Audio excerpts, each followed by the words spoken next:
السلام عليكم ورحمة الله وبركاته. نحمده ونصلي على رسوله الكريم أما بعد. أعوذ بالله من الشيطان الرجيم. بسم الله الرحمن الرحيم.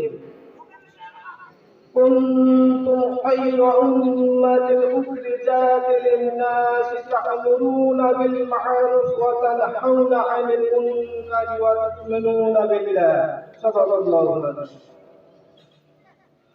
আলহামদুলিল্লাহ, সমস্ত প্রশংসা গুণগান গুণকীর্তন আরাধনা উপাসনা সেই মহান আল্লাহ রাব্বুল আলামিনের জন্য, যিনি আপনাকে আমাকে বড় ভালোবেসে রহম করম করে তিনার এই পবিত্র মজলিস আঞ্জুমান তাহসিনুল আঞ্জুমান, এই যে মজলিসে আসার বলার শোনার কিছু তৌফিক দান করেছেন, সেই জন্য সকলে শুকরিয়া বলি আলহামদুলিল্লাহ।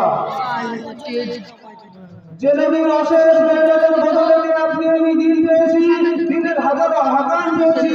আকাই আল্লাহ সাহেবের দিন মুহাম্মদ রাসূলুল্লাহ মুহাম্মদ মুস্তাফা নবী মুহাম্মদ রাসূলুল্লাহ সাল্লাল্লাহু আলাইহি ওয়াসাল্লামের উপর অগণিত দরুদ ও সালাম শান্তি ধারা বর্ষিত হোক, আল্লাহুম্মা আমিন। মাননীয় সম্মানীয় সভাপতি সাহেব ও আমাদের বিচারক মণ্ডলী এবং আমাদের শিক্ষক মহাশয়দের সকলকে আমি আমার অন্তর থেকে আন্তরিক শুভেচ্ছা জানাই। আপনাদের সামনে আমি একটা ছোট আয়াত পেশ করেছি। কুনতুম খায়রা উম্মাতিন উখরিজাত লিন-নাসি তা'মুরুনা বিল মা'রুফ ওয়া তানহাউনা 'আনিল মুনকারি ওয়া তু'মিনুনা বিল্লাহ। সাদাকাল্লাহুল আযীম। 4 পারা 109 নম্বর আয়াত। আল্লাহ সুবহানাহু ওয়া তাআলা আপনাকে আমাকে সর্বশ্রেষ্ঠ করে এই দুনিয়াতে পাঠিয়েছেন, সর্বশ্রেষ্ঠ নবীর সর্বশ্রেষ্ঠ উম্মত করে আপনাকে আমাকে পাঠিয়েছেন। আপনার আমার কি মর্যাদা, কি দাম আপনার আমার বুঝে আসেনি। আপনাকে আমাকে আল্লাহ সুবহানাহু ওয়া তাআলা মঙ্গলের জন্য প্রেরণ করেছেন। আপনাকে আমাকে আল্লাহ সুবহানাহু ওয়া তাআলা খায়ের উম্মত বলেছেন। এই জন্যই যে আপনাকে আমাকে সর্বশ্রেষ্ঠ কাম দিয়েছেন। এই সর্বশ্রেষ্ঠ কাম আপনি আমি যদি করি তো ইনশাআল্লাহ আপনাকে আমাকে আল্লাহ সুবহানাহু ওয়া তাআলা দুনিয়াতে মর্যাদা দান করবেন, কাল আখিরাতে বড় মাকাম দিবেন। এই কাজ কি কাজ? এই কাজ বলা হয়েছে হুজুর পাক সাল্লাল্লাহু আলাইহি ওয়াসাল্লামের সংস্পর্শে সাহাবা রাদিয়াল্লাহু তাআলা আনহুরা যে মেহনত করেছিলেন, এই মেহনত আপনাকে আমাকে করতে হবে। সেই কাজ কি কাজ?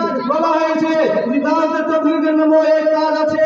এই কাজের দ্বারাই মানুষকে আল্লাহর দিকে জোড়ানো হয়, মানুষকে খারাপ দিকে বাঁচানো হয়। কিভাবে আল্লাহ ভোলা বান্দাকে আল্লাহর সাথে জোড়ানো হবে, কিভাবে সকল মানুষ, কিভাবে আমি আমার ভাইরা কিভাবে জাহান্নাম থেকে বেঁচে জান্নাতে পৌঁছে যাব, এই কাজ বলা হয়েছে।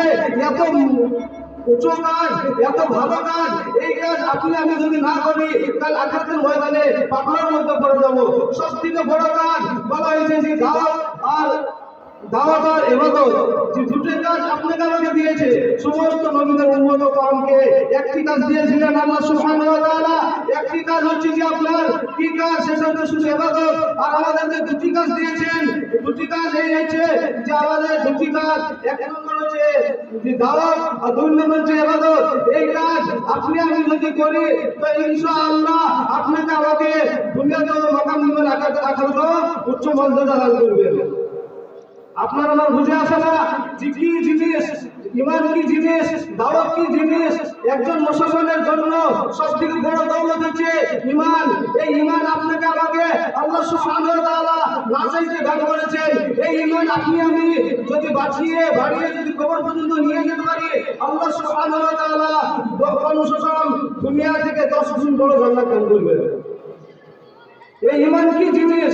ঈমান বলা হয়েছে যদি ঈমানের মেহনত আপনি আমি যদি না করি, এই ঈমান আপনার আমার কমতে কমতে একদম পুরো বিশ্ব হয়ে যাবে। আর ঈমানের মেহনত আপনি আমি যদি বেশি বেশি যদি করি, তাহলে আল্লাহ সুবহানাহু ওয়া তাআলা আপনাকে আমাকে ঈমান নিয়ে দুনিয়া থেকে বিদায় হওয়ার তৌফিক দান করবে। এই কাজ এত ভালো কাজ, এত বড় কাজ, আজ আপনারা বুঝে আসে না। আপনি আমি দুনিয়ার আজ মজমস্তি নিয়ে মেতে আছি, দুনিয়া নিয়ে মেতে আছি। আজ আমাদের বুঝে আসে না যে ঈমান কি জিনিস। তো আমরা সকলেই চেষ্টা করব পরিপূর্ণভাবে আল্লাহ রসুলের পরিপূর্ণ হুকুম আহকামকে মেনে চলার ইনশাআল্লাহ। এই বলে আমি আমার বক্তব্য শেষ করছি। আলহামদুলিল্লাহ।